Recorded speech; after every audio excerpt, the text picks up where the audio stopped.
Welcome back दोस्तों। आज मैं आपके सामने रिसेंटली थिएटर में रिलीज हुई एक जबरदस्त तेलुगु सस्पेंस मूवी को लेकर आया हूँ, जिसका नाम है तेप्पा समुद्रम।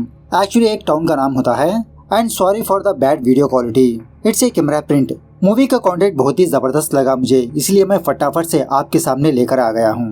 एक्चुअली एक अंडररेटेड मूवी है। मूवी का हीरो एक सीरियल एक्टर है। सिंपल से बात करें तो छोटे पटाखे में बड़ा धमाका। काफी सारे ट्विस्ट एंड टर्न्स देखने को मिलते हैं। स्पेशली सस्पेंस मुझे बहुत ही अच्छा लगा।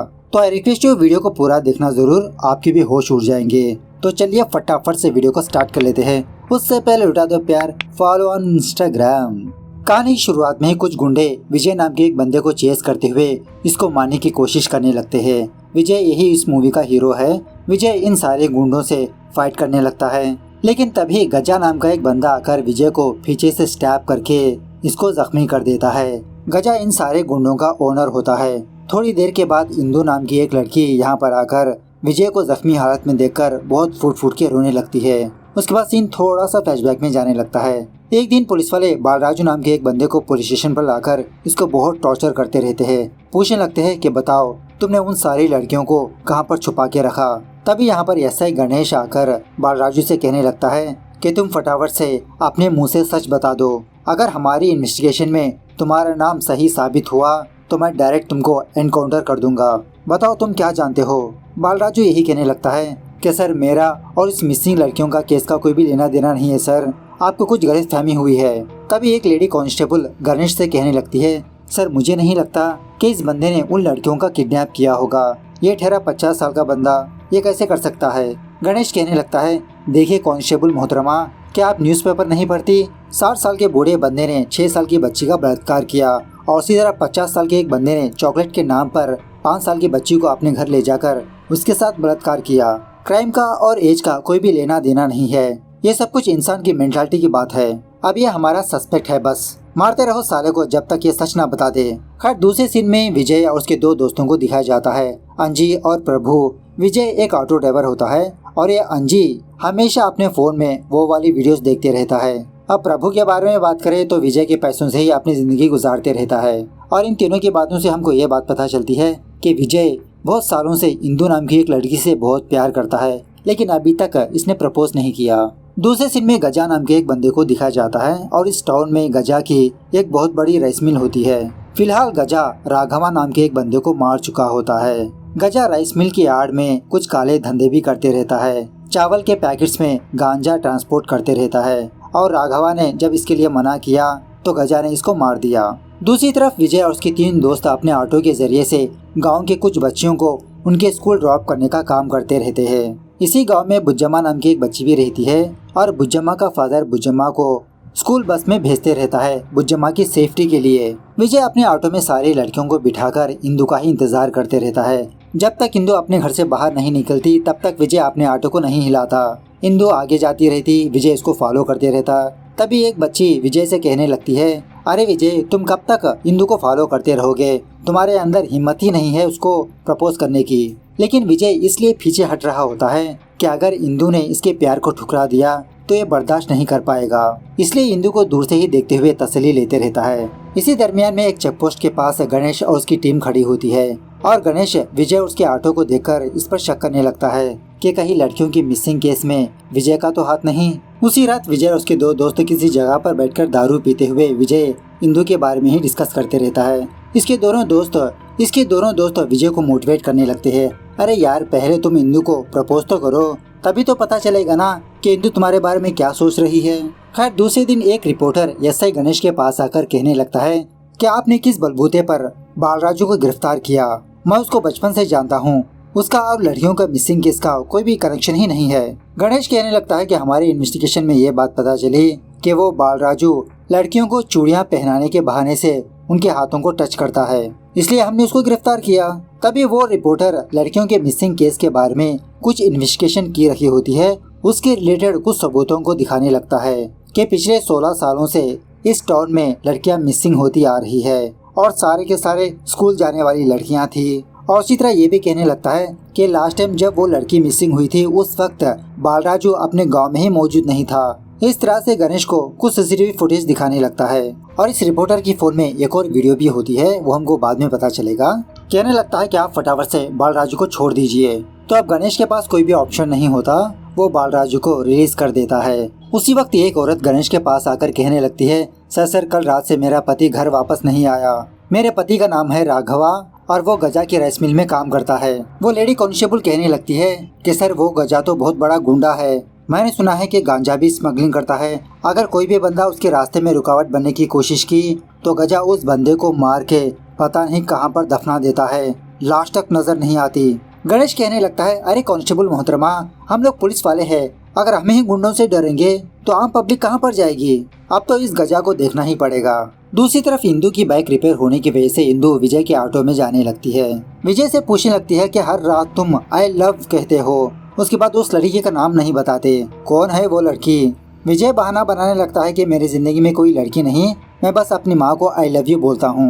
अब इसी रास्ते के दरमियान गणेश की जीप ब्रेकडाउन हो चुकी होती है, जिसकी वजह से गणेश विजय के ऑटो में जाने लगता है। और शॉकिंग बात यह है कि इंदू और गणेश एक फाउंडेशन पर जा रहे होते हैं। अब इंदू एक रिपोर्टर होती है, गणेश से कहने लगती है कि मैंने भी लड़कियों के मिसिंग केस के बारे में थोड़ा बहुत इन्वेस्टिगेशन किया, कभी हम दोनों पर्सनली मुलाकात करते हैं, मुझे आपको कुछ सबूतों को दिखाना है। अब इन दोनों की केमिस्ट्री को देखकर विजय थोड़ा बहुत दुखी होने लगता है। अपने दोनों दोस्तों के पास आकर यही बात कहने लगता है कि मैंने सोचा था कि इंदू को अकेला देखकर उससे खूब सारी बातें करूंगा, लेकिन तभी वो पुलिस वाला गणेश मेरे ऑटो में बैठ गया और वो दोनों एक दूसरे से बात करने लगे। मुझे लगता है कि इंदू गणेश से प्यार करने लगेगी। उसके बाद विजय कुछ बच्चियों को लेकर विश्वनाथ नाम के एक लॉयर के पास आता है। ये विश्वनाथ और कोई नहीं, गणेश का फादर होता है। विश्वनाथ अपने फ्री टाइम में इस गांव के बच्चों को ट्यूशन पढ़ाते रहता है और इसी तरह विजय जब विश्वनाथ के लिए छोटे मोटे काम करते रहता है। विश्वनाथ विजय को बचपन से जानता होता है। दूसरी तरफ इंदू को ये बात पता चलती है कि काफी सालों से एक अनजान बंदा इंदू के नाम पर इस फाउंडेशन को डोनेशंस देते आ रहा है। तो ये फाउंडेशन वाले उस बंदे का फोन नंबर हासिल करके इंदू को देने लगते हैं और शॉकिंग बात यह है कि वो फोन नंबर और किसी का नहीं, विजय का होता है। तो इंदू उस नंबर को कॉल करके विजय को डांटने लगती है कि कौन हो तुम, सालों से मेरे नाम पर डोनेशंस क्यों कर रहे हो। विजय कहने लगता है कि मैं आपसे प्यार करता हूँ इसीलिए। इंदू कहने लगती है अगर प्यार करते हो तो सामने आकर मुझसे कहो, ऐसे फालतू के डोनेशंस मत किया करो। और यहाँ पर इंदू को ये पता नहीं होता कि ये नंबर विजय का है। खैर रात होने के बाद विजय अपने दोस्तों के साथ दारू पीते हुए कुछ बातें बताने लगता है कि एक्चुअली बचपन में ही इंदू की आंखें चली गई थी। उस वक्त विजय ने आइन टाइम पर इंदू को हॉस्पिटल पहुंचाया और उसने भगवान से मन्नत मांगी थी कि अगर इंदू की आंखें सही सलामत वापस आ गई तो ये उस फाउंडेशन को हर साल डोनेशंस देता रहेगा। इसलिए विजय उस नेत्रा फाउंडेशन को हर साल इंदू के नाम पर डोनेशंस देते आ रहा है। अब ये बात इंदू को पता नहीं होती। दूसरी तरफ वो बच्ची बुज्जम्मा अपने स्कूल के बाहर ऑटो का इंतजार करती रहती है। तभी बाइक पर एक बंदा बुज्जम्मा के पास आकर इसको किसी सुनसान जगह पर ले जाकर इसका बलात्कार करके बेचारी बुज्जम्मा को बहुत ही बेरहमी से मार देता है, उसी किसी जगह पर दफना भी देता है। ये बच्ची बुज्जम्मा वही है जिसने एक दिन बुज्जम्मा के फादर ने विजय से कहा था कि मुझे अपनी बेटी की सेफ्टी जरूरी है। दूसरे दिन बस के ड्राइवर से ये बात पता चलती है कि बुज्जम्मा कल रात से घर पर नहीं आई। बुज्जम्मा के घर के पास जाने पर बुज्जम्मा के माँ बाप बहुत रोते रहते हैं कि कल रात से इनकी बच्ची बुज्जम्मा स्कूल से वापस घर पर नहीं आई, कल स्कूल की बस ब्रेकडाउन हो गई थी। खैर 3 दिन गुजरने के बाद बुज्जम्मा के माँ बाप एक तालाब में कूदकर अपनी जान दे देते हैं। ये खबर सुनने के बाद विजय शॉक में रह जाता है, फटाफट से उस तालाब की ओर भागने लगता है। वहाँ पर काफी सारे गाँव वाले होते हैं, विश्वनाथ भी होता है, यसे गणेश भी होता है। विश्वनाथ गणेश से कहने लगता है कि देखो बेटा, अब इस गांव वालों के लिए तुमको ही सहारा बनना पड़ेगा। इस गांव में बहुत सारी लड़कियां मिसिंग हो चुकी है और बहुत सारे माँ बाप ने आत्महत्या कर लिया। तुम फटाफट से इस केस की इन्वेस्टिगेशन करके उस कल्पिट को पकड़ लो। नेक्स्ट टाइम हमारे गांव में ऐसा हादसा पेश नहीं आना चाहिए। और इसी तरह विश्वनाथ ये भी कहने लगता है कि मुझे तो उस गजा पर ही शक है, गांजा का स्मगलिंग करता है, लड़कियों का भी स्मगलिंग कर रहा होगा। तो ये सुनने के बाद गणेश गुस्से में आकर गजा के राइस मिल के पास जाता है। गजा के आदमी गणेश को देखकर इसको यहाँ से जाने के लिए कहते हैं। तो यहाँ पर एक जबरदस्त तरीके से फाइट होने लगती है। गणेश इन सारे लोगों को बहुत मारते पीटते रहता है। इसी दरमियान में गजा यहाँ पर आता है। गजा से कहने लगता है कि मुझे पता है कि तुमने ही राघवा को मारा, गांजा की स्मगलिंग कर रहे हो और गांव में लड़कियों की मिसिंग भी तुम ही करवा रहे हो। बस मुझे एक सबूत मिल जाने दो, तुम्हारा सारा काम तमाम हो जाएगा। गजा कहने लगता है, देखो एसआई, अगर तुमको पैसा चाहिए तो पूछो, मैं दे दूंगा। अगर प्रमोशन चाहिए तो वो भी दिलवा दूंगा, लेकिन ऐसे बेफिजूल के इल्जाम मुझ पर मत डालो, वरना तुमको पता नहीं मैं क्या कर सकता हूँ। लेकिन गणेश जाते जाते गजा को 2 दिन का टाइम देता है। इस 2 दिन में अपने जुर्म को कबूल कर लो। घर वापस आने के बाद गणेश इसी केस के बारे में सोचते रहता है कि इस केस में गणेश को एक भी क्लू नहीं मिला। क्रिमिनल ऐसे कैसे क्राइम कर सकता है। दूसरे दिन इंदु को उन फाउंडेशन वालों से ये बात पता चलती है कि इंदु के नाम पर जो बंदा डोनेशंस दे रहा है वो और कोई नहीं, ऑटो ड्राइवर विजय है। तो ये सुनने के बाद इंदु शॉक में रह जाती है और इसी तरह बहुत खुश भी होने लगती है।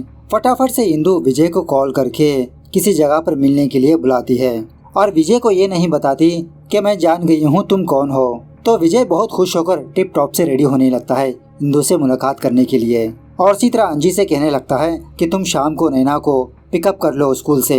सो उसी रात जब नैना अपने स्कूल के बाहर ऑटो का इंतजार करती रहती है तो तभी वही बाइक वाला बंदा नैना के पास आकर किसी सुनसान जगह पर ले जाकर इसके साथ बलात्कार करके इसको मार देता है, वहीं पर दफना देता है। और ये लड़कियां उस बंदे के साथ ऐसे जाने लगती है कि वो उस बंदे को ऑलरेडी जानती है। उसके बाद जब गणेश को ये बात पता चलती है तो गणेश शॉक में रह जाता है कि गांव में एक और लड़की मिसिंग। अपने फादर के पास जाकर कहने लगता है कि पापा, मैंने सारे गांव वालों से इंक्वायरी कर ली, अब बस आप ही बचे हो, मुझे आपसे कुछ पूछताछ करनी है। एक्चुअली लोगों से मैंने ये सुना कि आपकी अच्छाई के चेहरे के पीछे बुरा चेहरा भी है। बताओ पापा, आप बच्चों को ट्यूशन क्यों पढ़ाते हो। विश्वनाथ कहने लगता है कि बचपन में ही तुम मुझसे दूर हो गए, मतलब पढ़ाई करने के लिए दूसरे शहर चले गए, तो मैं तुम्हारी कमी पूरी करने के लिए बच्चों को ट्यूशन पढ़ाते आ रहा हूँ। उसके बाद गणेश कहने लगता है कि पापा, मैंने ये भी सुना है कि कल रात किसी ने आपकी बाइक को देखा। विश्वनाथ कहने लगता है, अरे 2 दिन पहले मेरी बाइक रिपेयर हुई थी, मैंने अंजी को दिया रिपेयर करवाने के लिए, शायद उसी ने लाकर रख दिया होगा। तो ये सुनने के बाद गणेश अंजी पर शक करने लगता है। दूसरी तरफ विजय गजा के पास आता है, थोड़े बहुत पैसे मांगने लगता है क्योंकि आज इंदु से मिलने के लिए जा रहा है। और उसी तरह गजा कुछ चावल के पैकेट्स को विजय को देने लगता है कि मार्केट में जाकर डिलीवर कर दो। दूसरी तरफ इंदु टिप टॉप से रेडी होती रहती है विजय से मुलाकात करने के लिए। इस तरफ जब विजय अपने ऑटो के जरिए से जा रहा होता है तो पुलिस वाले विजय को पुलिस स्टेशन पर लाते हैं। तो पता चलता है कि वहाँ पर नैना के माँ बाप है और कल रात से नैना घर वापस नहीं आई। और इसी तरह गणेश ने अंजू को गिरफ्तार करके रखा होता है। विजय पूछने लगता है, अरे मैंने तो तुमसे कहा था ना कि तुम नैना को पिकअप कर लो। कल रात अंजी विश्वनाथ की बाइक लेकर नैना को पिकअप करने के लिए गया था, लेकिन किसी थिएटर में नई घपाघप वाली मूवी लगी होती है। सोचने लगता है कि नैना किसी ऑटो में चली जाएगी, पहले मुझे ये फिल्म देखनी होगी। इस तरह से वो मूवी देखने के लिए चला जाता है।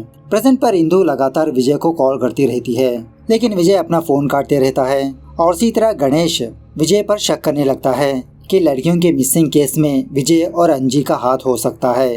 अब विजय का ऑटो चेक करने पर ऑफकोर्स राइस के पैकेट्स होते हैं और इन पैकेट्स को ओपन करने पर इसके अंदर गांजा मौजूद होता है। तो ये गांजा पैकेट्स को देखकर विजय खुद शॉक में रह जाता है कि चावल के पैकेट्स तो गजा भाई के हैं। उसी वक्त गजा को कॉल करके कहने लगता है, लेकिन ये गजा टोटली मना करने लगता है। अरे विजय, तुम कब मेरे पास आकर चावल के पैकेट्स ले गए, तुम तो आज मेरे राइस मिल पर आए ही नहीं। गणेश विजय और अंजी को गिरफ्तार कर लेता है। तभी विजय के दूसरे दोस्त विश्वनाथ के पास आकर यही बात बताने लगते हैं कि सर, आपके बेटे ने विजय और अंजी को गिरफ्तार कर लिया। सो उसी रात विश्वनाथ फटाफट से पुलिस स्टेशन पर जाकर विजय और अंजी के बारे में बताते हुए इन दोनों को पुलिस स्टेशन से बाहर ला ही लेता है कि विजय और अंजी ऐसे काम नहीं कर सकते। पुलिस स्टेशन से बाहर आने के बाद विजय गुस्से में गजा के पास जाकर इसको बहुत मारने पीटने लगता है कि तुमने मुझे धोखा दिया, मेरे हाथ स्मगलिंग का काम करवाने लगे। सो इसी हाथापाई के दौरान गजा के आदमी विजय के सर पे वार करके इसको एक कमरे में बंद कर देते हैं। थोड़ी देर के बाद विजय को होश आता है और उस वक्त गजा अपने आदमियों से फोन में बात करते रहता है कि तुम लोग फटाफट से मिल के पास आ जाओ, इस विजय को हमारे बारे में पता लग गया और वो पुलिस वाला गणेश कभी भी यहाँ पर आ सकता है, माल को दूसरी जगह पर पहुँचाना होगा।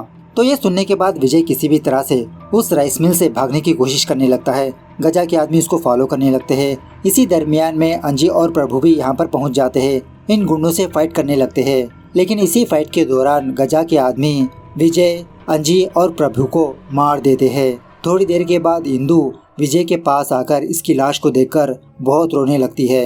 ये तीनों मरने के बाद ये तीनों आत्मा बन जाते हैं। अब विजय की आत्मा तो इंदु को देखकर बहुत रोने लगता है ये भी बेचारा। उसके बाद इन तीनों की आत्मा कब्रिस्तान पर जाने लगते हैं, क्योंकि आत्माओं का घर तो यही होता है ना। तो इसी जगह पर ये तीनों राघवा को देखते हैं। वही मूवी के स्टार्टिंग में गजा ने राघवा को मार दिया था, तो यही बात राघवा इन तीनों को बताने लगता है कि मैं तो कब का मर चुका हूँ। इसी बातों ही बातों में ये लोग किसी जगह पर कुछ बच्चियों की रोने की आवाज सुनते हैं। जब ये लोग वहाँ पर जाते हैं तो वहाँ पर बुज्जम्मा और नैना की आत्मा होती है। ये देखने के बाद विजय के तो होश उड़ जाते हैं, जिसका मतलब बुज्जम्मा और नैना मर चुके हैं। तो इन दोनों बच्चों को मारने वाला और कोई नहीं, वही एसआई गणेश होता है। गणेश ने अपने पापा विश्वनाथ की बाइक लेकर उन बच्चियों को अपने बाइक के जरिए से सुनसान जगह पर लाकर बलात्कार करके मार दिया था।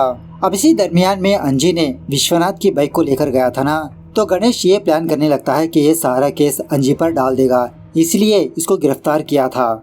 यहीं पर हमको एक और शॉकिंग बात पता चलती है कि गणेश ने उस रिपोर्टर को भी मार दिया जो लड़कियों की मिसिंग केस की इन्वेस्टिगेशन कर रहा था, कुछ सबूतों को इकट्ठा किया था। यह सुनने के बाद विजय और उसके दोस्त शॉक में रह जाते हैं कि ये तो साधु के भेष में रावण निकला, इसको किसी भी तरह से रोकना होगा।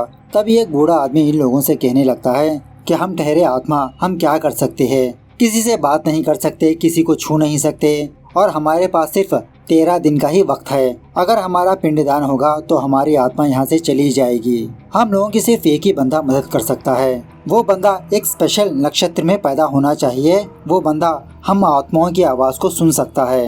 अब पता नहीं ऐसा बंदा कहाँ पर मिलेगा। उसके बाद विजय और उसके दोस्त गजा के राइस मिल पर जाते हैं। वहाँ पर गजा और गणेश बैठे होते हैं। इन दोनों की बातों से यहाँ पर कुछ और बातें पता चलती है कि एक्चुअली एक दिन गणेश ने गजा के पास आया था इसको वार्निंग देने के लिए, लेकिन वो तो एक झूठी वार्निंग थी। एक्चुअली गणेश के पास गजा के रिलेटेड एक सबूत होता है। जब गजा और उसके आदमी ने राघवा को मारकर किसी जगह पर दफना रहे थे, वो वीडियो गणेश के पास होता है और गणेश उस रिपोर्टर के पास से ये वीडियो हासिल किया होता है। गणेश गजा से डिमांड करने लगता है कि अब तुम जो भी धंधा करोगे उसमें से थोड़ा हिस्सा मुझे दोगे, और लड़कियों के मिसिंग केस में मेरा ही हाथ है, मैं वो सब कुछ कर रहा हूँ और उन लड़कियों को मार के तुम्हारी ही प्लेस पर दफना रहा हूँ। अगर तुमने हिस्सा देने से मना कर दिया तो तुम जान सकते हो मैं तुम्हारे साथ क्या कर सकता हूँ। सारा इल्जाम तुम पर ही आएगा। इसीलिए गजा गणेश से हाथ मिला लेता है। अब गणेश का एक ही प्लान होता है कि ये इंदु को हासिल कर ले। इंदु से ये कहना चाहता है कि हर साल इंदु के नाम पर डोनेशन देने वाला यही है। तो ये बात सुनने के बाद विजय और उसके दोस्त शौक में रह जाते हैं। दूसरी तरफ इंदु विजय को बहुत मिस करती रहती है कि विजय बिना इसको प्रपोज किए इस दुनिया से चला गया। उसी वक्त गणेश इंदु को कॉल करके किसी जगह पर मिलने के लिए बुलाता है। विजय और उसके दोस्त यही सोचने लगते हैं कि ये तो अच्छा ही हुआ, क्योंकि इंदु को ऑलरेडी तुम्हारे बारे में पता लग गया ना कि हर साल डोनेशन तुम ही कर रहे हो। अगर ऐसे में गणेश ने झूठ कहा तो उसका झूठ पकड़ा जाएगा, उससे नफरत करने लगेगी। तो उसके बाद इंदु गणेश से मुलाकात करने के लिए आती है और गणेश अपनी बात बताने से पहले इंदु ये बताने लगती है कि हर साल मेरे नाम पर डोनेशन देने वाला विजय ही था। तो ये सुनने के बाद गणेश शॉक में रह जाता है। इसका पूरा प्लान फ्लॉप हो जाता है और इंदु से बहाना बनाने लगता है कि मैं तो बस तुमको विजय का फोन देने के लिए बुलाया। इस तरह से विजय का फोन देने लगता है और विजय ने अपने फोन के वॉलपेपर पर इंदु की फोटो ही रखी होती है। ये देखकर विजय सोचने लगता है अरे यार ये क्या हो गया, इंदु ने इतना जल्दी सच क्यों बता दिया। खैर दूसरे दिन विश्वनाथ गणेश को कॉल करके कहने लगता है कि बेटा मैंने तुम्हारी शादी इंदु के साथ तय कर दी, क्या तुम राजी हो। तो गणेश तो इसी मौके का इंतजार कर रहा होता है, शादी के लिए ओके कह देता है। उसी रात विजय और उसके दोस्त यही सोचने लगते हैं कि किसी भी तरह से इस शादी को रोकना होगा, इंदु को गणेश के बारे में बताना होगा। उसी वक्त गणेश आशा नाम की एक और स्कूल गर्ल को अपने गाड़ी में लेकर सुनसान जगह पर जाकर उसके साथ बलात्कार करके उसको मार देता है। और ये सारी चीजें विजय और उसके दोस्त अपनी आंखों से देख रहे होते हैं, लेकिन बेचारे कुछ भी नहीं कर पाते। वो बच्ची आशा तड़प तड़प कर मरने लगती है और आत्मा बनकर इनके साथ शामिल हो जाती है। खैर इस गांव में आत्माराम नाम का एक पियक्कड़ बंदा होता है। जब एक कब्रिस्तान में सो रहा होता है तो इस बंदे को विजय और उसके दोस्तों की बातें सुनाई देती है। विजय बहुत खुश होने लगता है कि फाइनली हमारा हीरा मिल गया। आत्माराम को कन्विंस करने की कोशिश करने लगते हैं कि ये सारे लोग आत्मा बन चुके हैं और लड़कियों को किडनैप करके मारने वाला और कोई नहीं, वो पुलिस वाला गणेश है। ये बात तुम इंदु को बताओ, इंदु की जिंदगी बचा लो। तो आत्माराम कन्विंस हो जाता है। दूसरे दिन इंदु और उसके फादर के पास जाकर यही बात बताने लगता है कि तुम गणेश के साथ शादी मत करो, गणेश ही असली कल्पिट है और ऐसा मुझे विजय की आत्मा ने कहा। अब कौन भला एक पियक्कड़ की बातों पर यकीन करेगा।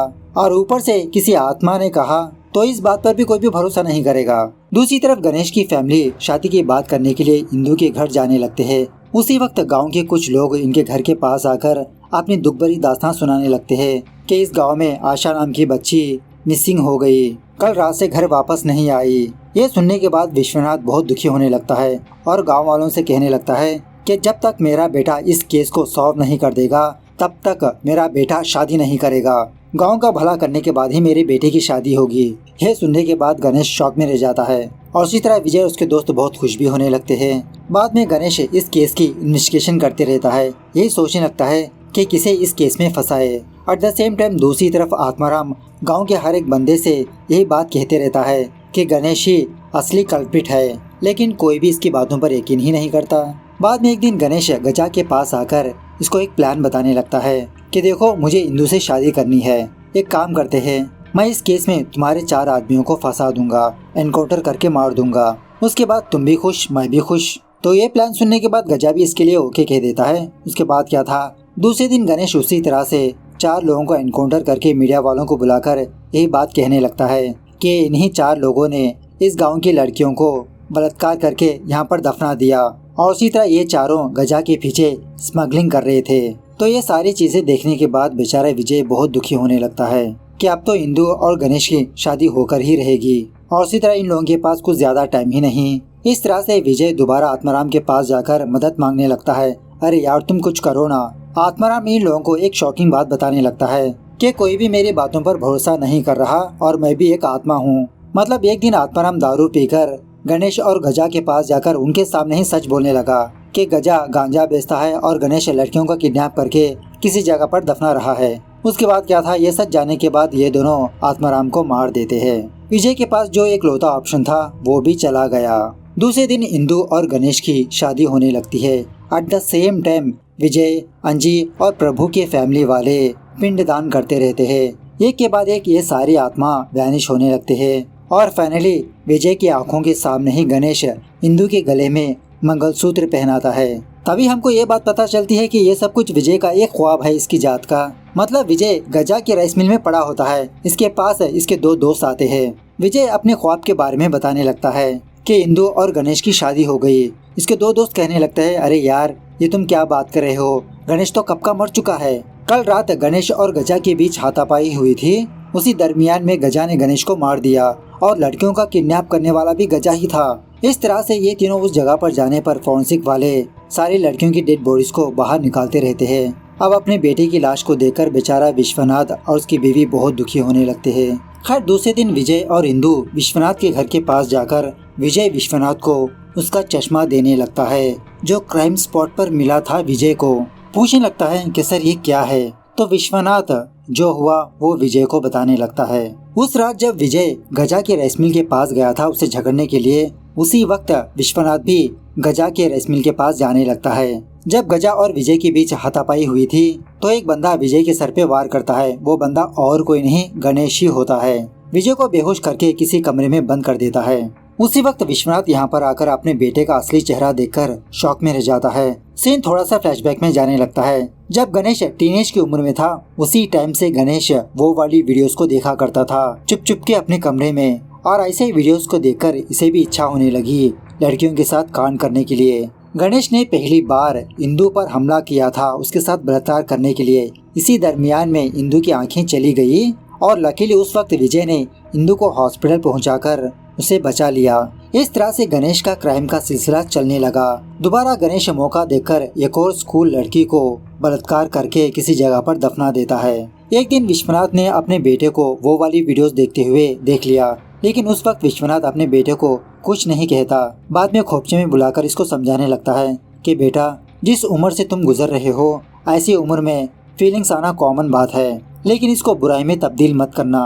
और गणेश को बिजी रखने के लिए ही दूसरे शहर भेज देता है पढ़ाई के लिए। खर्च के बाद जब गणेश गजा से मुलाकात करके वापस अपने घर पर आता है तो तब तक विश्वनाथ अपनी बीवी को अपने बेटे के बारे में सच्चाई बता चुका होता है। उसके बाद क्या था, गणेश की माँ ने गणेश को जहर देकर मार देती है और उसी तरह विश्वनाथ चाकू लेकर उसको स्टैब करके मार देता है। विश्वनाथ गणेश की लाश को उसी जगह पर दफनाने लगता है जहाँ पर इसने उन सारी लड़कियों को दफनाया था। गणेश के पास गजा की एक वीडियो थी ना, विश्वनाथ वो वीडियो पुलिस वालों को दिखाकर सारा इल्जाम गजा पर डाल देता है। विश्वनाथ विजय से कहने लगता है, अगर लोगों को ये बात पता लगेगी कि गणेश ही असली कल्प्रिट है तो लोगों को न्याय के ऊपर से भरोसा उठ जाएगा, इसलिए मैंने अपने बेटे को मार के उसे अमर कर दिया। फाइनली विजय और इंदु की शादी हो जाती है। इस तरह से ये मूवी यहाँ पर दी एंड होती है। तो मूवी कैसे लगी कमेंट करके बताना जरूर। मिलते हैं अगली वीडियो में, तब तक take care, bye bye, see you soon.